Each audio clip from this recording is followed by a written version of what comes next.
These are all fictions. Still, they may kill you. That's a paradox, right? The paradox is easily solved. No astrophysical evidence exists for the mythical planet Nibiru, also called Planet X, to be anything but a fantasy, an object of pure fiction that sells apocalyptic fairy tales. It simply doesn't exist.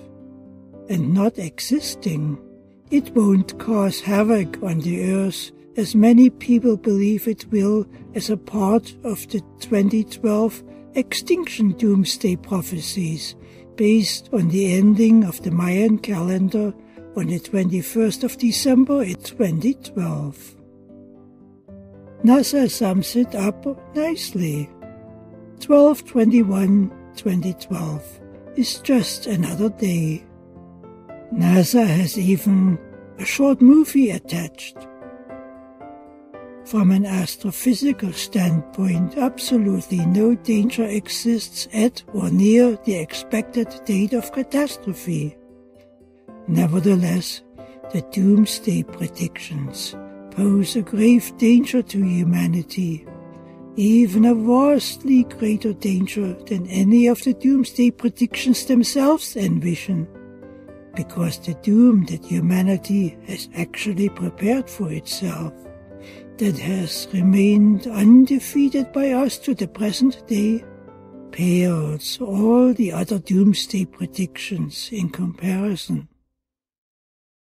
This man-made doom can be initiated at any time by numerous technical failures, military miscalculations, provocations, insane leaders, and most of all, by agents of empire like the US President Obama, who has put the doom of humanity onto the table as a political tool. This tool has many faces. One face is war, a thermonuclear war, a short war of less than 100 minutes that has been intensely prepared for 50 years. Its consequences are unsurvivable. The Earth's environment cannot survive 100,000 times the destructive force that destroyed Hiroshima. Much less can we. But such is the face of thermonuclear war. Such a war would, with great certainty, cause the extinction of humanity globally. Those who would escape the fire of the war itself will die for the lack of food.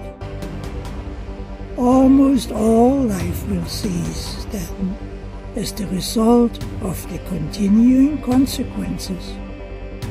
You may wish to watch the Alpac video, Unsurvivable.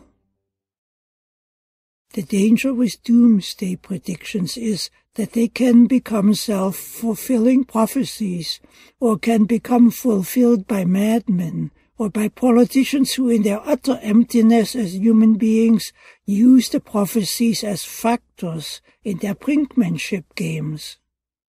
This means that Nemesis, as a symbol for all apocalyptic theories, myths and prophecies, stands truly at the door already, with a monumentally ugly face that has become in modern time the face of imperial terror, as the face of terror typically is. This menace is real. It is here. It stands poised to strike. Although this may not necessarily happen on 12/21/12, as the unholy sea of doomsday prophets predict. The real Nemesis that stands before us is not mythical. It is physical. It is unsurvivable. It is the outcome of decades of cultural degeneration. It needs to be stopped. In a rare moment of honesty, the masters of the nuclear game have coined a term that actually fits the intention. Mutually assured destruction, they call it. The depopulation advocates in the cesspool of empire love the idea of assured destruction. The modern geopolitical games are moving towards the realization of this assurance. Who knows what plans their countless disciples in hidden places have cooked up to benefit from a cataclysm that is coldly calculated to profit those who are no longer human, who are drowning in decadence, in their insane dreams and delusions of world domination by terror and ever more terror. This is the Nemesis that stands at the door. The utter inhumanity that it represents needs to be purged from the world and from consciousness. This is the opening scene of my video, Sovereignty versus Nuclear War. It points to the essential path to freedom. The only path for humanity to assure itself with sufficient certainty that Nemesis will not strike it down on the nuclear war front is to eradicate all nuclear weapons in the world. This can be done in a week. It is known where all the nukes are located. To render them all useless isn't a big technical task. If humanity had retained its free-flowing love in its heart for itself as the greatest manifest of life on the planet, this critically essential task would pose no problem. Nuclear war would have never been thought of. Or if we had reached the stage today, the eradication of all nuclear weapons and engines of war would be carried out fully and completely under the heading, the strategic defense of mankind. But we are not there yet on any critical front. With the same intensity of love for humanity, should the strategic defense of mankind be pursued against the deadly consequences of the already ongoing Ice Age transition. This is a defense that I am putting on the table under the name Navapa 22 for creating the greatest industrial, scientific, economic and cultural renaissance of all times, built on new materials, new energy systems, new industries, and new technological applications of the riches we have already on hand, since humanity's love for itself is so small that it has no interest in defending itself on any front. The option of nuclear war remains on the agenda, instead of security and world development. In the shadow of this deep failure to protect and develop itself, humanity's most minimal response should be to instantly remove any president or world leader from the offices of power who even dreams about putting the nuclear doom of humanity onto the table as a political tool.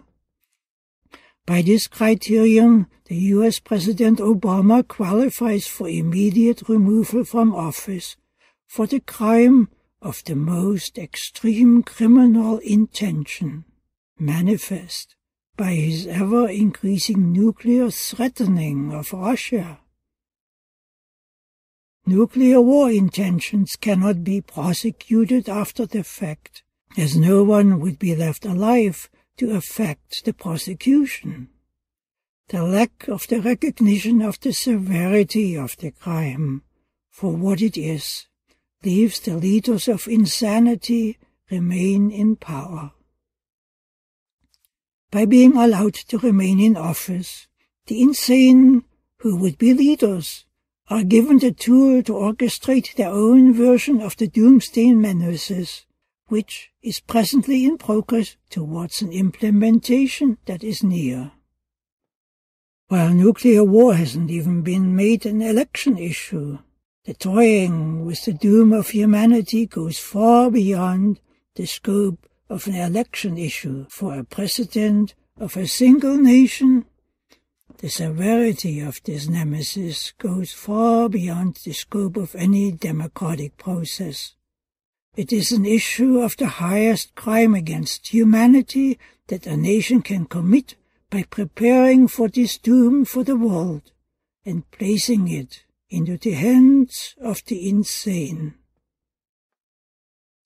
Ultimately, for society, this is also an issue of arresting the infinite crime that war itself is. This is the cover image of my video, Arresting the Infinite Crime, accessible from the transcripts web page. We have Nemesis standing at the door. She is knocking, aiming to break the door down. If the planet X was real, and was speeding towards the inner solar system and towards the Earth, the entire world would join hands in the greatest space effort of all times to divert the intruding planet away from the Earth. Ironically, when it comes to preventing a vastly greater doom that is easily avoided, with a few technical footsteps, such as the nuclear doom, hardly anyone cares enough to raise a voice of reason or even raise a finger for action towards building a secure human world. Of course, nuclear war is not the only imminent catastrophe for which Nemesis is standing at the door while the clock ticks on towards 12/21/12, the day when the great cataclysms are expected. Nemesis also bears the face of economic collapse and the food crisis of catastrophic proportions. For many decades, the world has been dragged ever deeper into the bottomless pit of economic and financial collapse by the escalating gravity of imperial looting and outright blackmail that is now demanding society to lay itself down to die in the maelstrom of hyperinflationary bailout orchards to save the thieves who are killing humanity. Hyperinflation is a deadly face of Nemesis, as it drains whatever savings society still has left. When it blows, the resulting shockwave expands exponentially. No shelter exists or is possible to protect anyone when the chain reaction expands hyperbolically, just as it does with the triggering of a nuclear bomb. The financial and economic phase of Nemesis can still be prevented from inflicting its doom. It can be prevented with regulatory legislation, of which the restoration of the original U.S. Glass-Steagall law would be the most minimal beginning.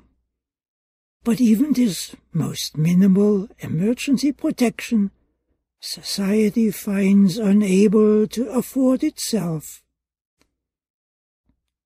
There is not enough love left in the hearts of society, of itself and one another, to protect itself from this horrendous doom that is already reaping a huge toll of death. The needed protection is love for humanity, universally. Love is humanity's power. Nemesis, the angel of deception, says to humanity, "You have no power." With this saying, uttered by the masters of empire, the millstone of mythological fiction is laid around the neck of humanity. Nemesis is not an angel. It represents deception. It stands for empire. She is the gilded cover-up figure of the intention of empire that aims to assure the death of the love of humanity of itself. Its present face is one of terror and horror and destruction. The horrid face of Nemesis, the cover-up face of empire that puts the blame for the destruction of humanity on itself, was already apparent back in 1999 to those who have eyes to see the spreading wings of this evil.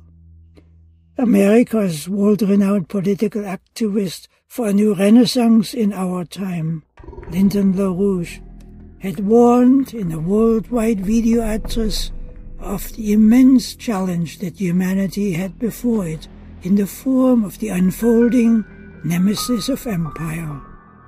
He had aimed to unmask its face before the world in his video address, Storm over Asia. Among its many faces of terror and doom, the Nemesis, the angel of deception, has one face that is especially ugly, is the face of the food-burning orgy that is now in progress under the biofuels mandate that society has brought upon itself by its enslavement to the fiction of the global warming doctrine. This orgy of the imperial nemesis, its food-burning policy, is fast developing towards a crisis point for the entire world as the year 2012 is drawing to a close.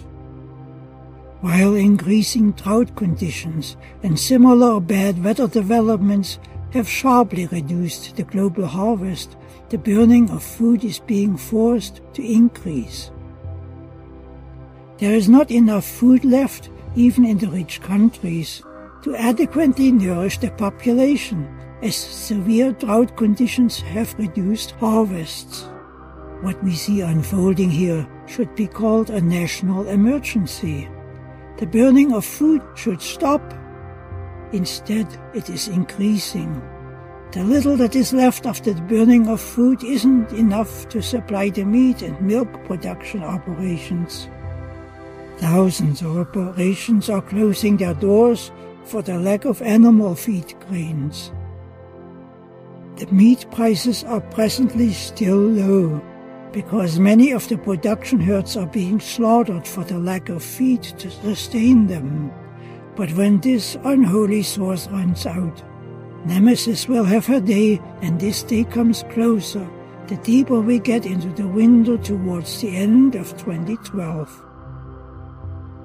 The increasing drought is not a local phenomenon, nor an anomaly. It is a worldwide systemic phenomenon, the kind that one would expect from the known characteristics of the ongoing Ice Age transition. This means that the tragedy has a worldwide dimension with increasing severity.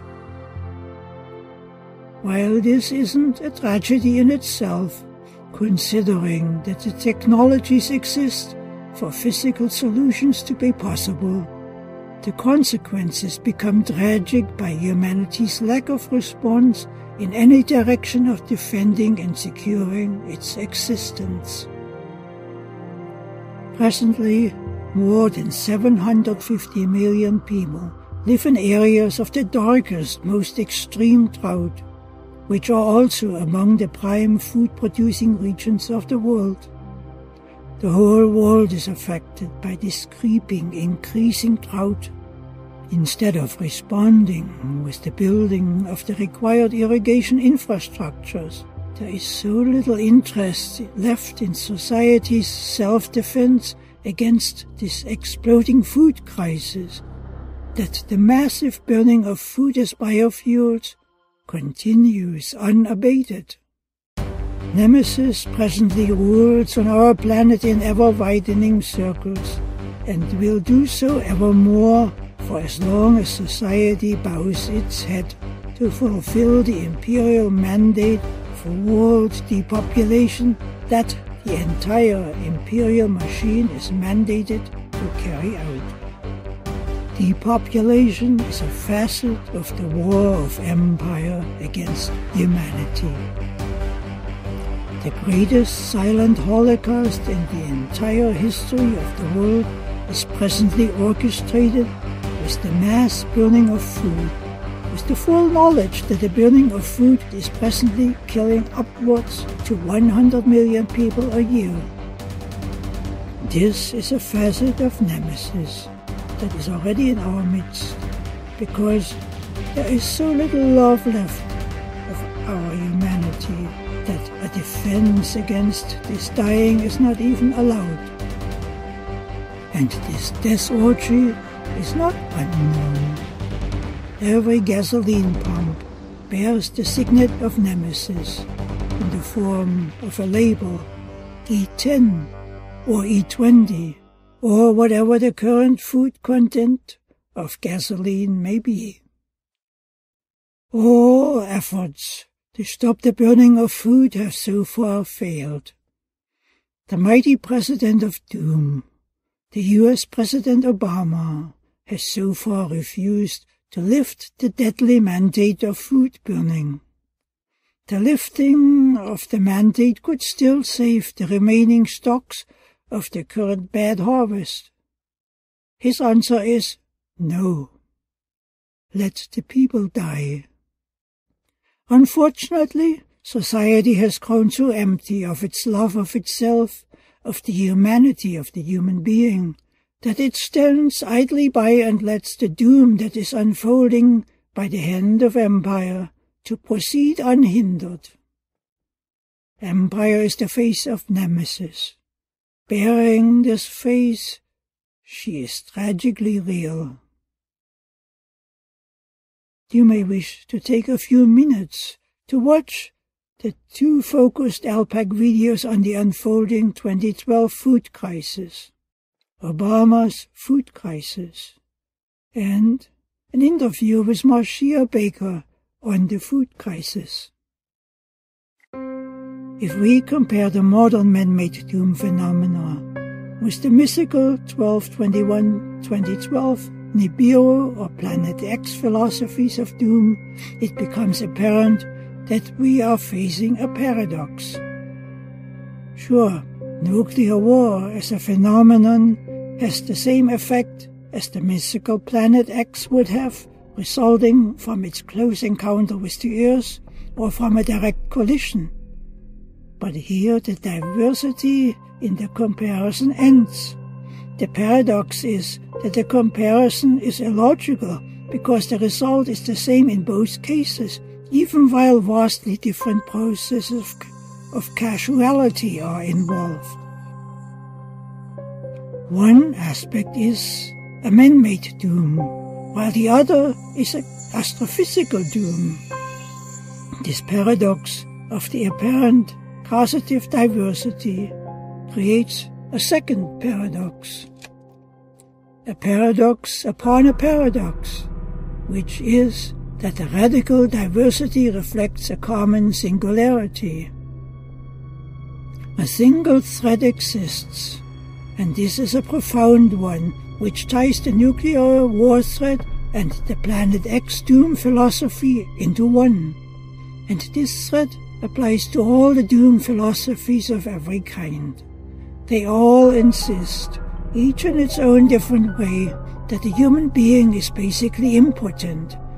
They all insist that enormously great forces far beyond the reach of the human being shape the destiny of humanity, which each of us, one and all, stand helpless against like mindless rocks that cannot control what happens to them. But this is false in every case. If Planet X was real, its threatened doom could be avoided by early in-flight interventions that redirect its path. In like manner can nuclear war be avoided by timely interventions to block its path. The driving force to avoid doom is the same in both cases. This force is the force of love for our humanity. It inspires a system of strategic defense to protect what is precious and is of great value. The physical footsteps for humanity defending itself varies evidently from case to case, but the intention and the driving power is the same in every case. The mythical 12/21/2012 doomsday predictions for the end of the Mayan calendar is no different than the Green Movement's doom prediction of an entropic ecological implosion, ending the long cycle of human growth, expansion, and economic development. The 12/21/2012 doom scenario predicts a whirlwind in which everything is becoming destroyed, but from which a mysterious renewal of humanity will arise with a higher perception that ushers in a paradise without end. Isn't this the paradise that is promised by the Green Movement at the end of the long road of the depopulation of the planet to less than 1 billion people? In both cases the verdict is the same, that the human being stands impotent against the overwhelming force of nature. But this too is false. The human being is not entropic, but creative. No doom awaits us at the end of our continuing development. In fact, the ecological system of nature depends on the power of human development. The world's atmospheric CO2 concentration is presently near the biological starvation level that is too deficient to support the land-based biosphere in the next ice age, to which the transition has already begun.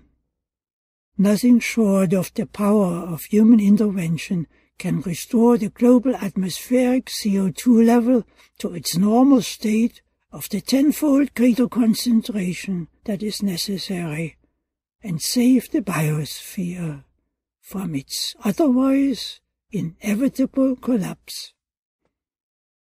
This too is a part of the system of strategic defense to protect what is precious and is of great value.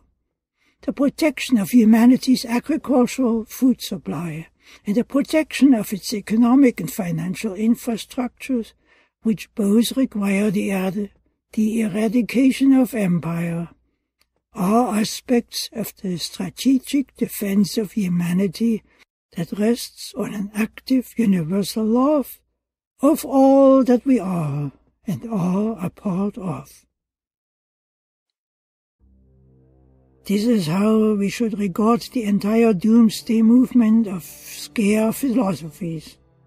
They are mythical fictions that are conjured up artificially in the shadow of apocalyptic dreaming. While no astrophysical dangers exist that threaten our planet and humanity on it, possibly for all times to come, the man-made doomsday dangers are real and are already unfolding, because for the time being the strategic defense of humanity is disallowed by the force of imperial fiction. And this includes all blocking factors that stand arrayed against our humanity, even those that thereby allow the movement of nuclear war to proceed.